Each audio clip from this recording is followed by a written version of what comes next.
One more thing about the rollers, it's a very cool dual bearing system inside the roller. One, as it rolls forward to keep that function going on smoothly, but the secondary bearing is to take the side load. So as you're turning, you know, obviously you're turning, going around corners or borders or whatever it might be, and that secondary bearing is there to take on the what's the word I'm looking for?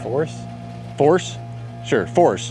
Whatever the pressure, the force, whatever it is, getting exerted on it when you are turning sides. So it's a dual bearing system in there. It's just a few, I think they're Allens. Yeah, Allens that you would undo if you ever had to replace those. Doing this in a residential application, probably won't ever have to, but if you were using it commercially, maybe maintaining a sports field or something, where you're using it on a larger scale and more frequent basis, perhaps that's a nice convenient feature. Now, Wessex has some really amazing equipment. I've never been anything less than impressed from the equipment that I've got from them. But one of the questions I always ask about their 3-point equipment is it quick hitch compatible? Because that's huge in the US and for my products as well, because it's a very convenient feature to have.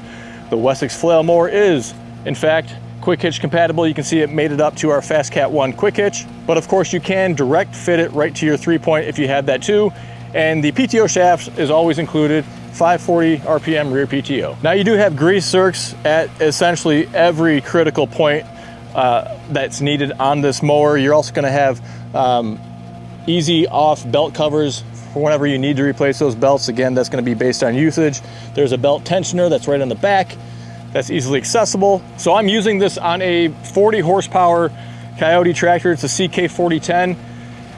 It has 34, 35 horsepower at the PTO.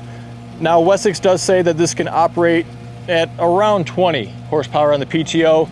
I've noticed this straining a few times. Never have I seen actually the RPM gauge go down. I don't know if 20 horsepower at the PTO, well, that'd be kind of pushing it. You know, I'd probably want something like maybe 25 at the PTO minimum in order to effectively run this, especially if you're going to be going up and down hills at all.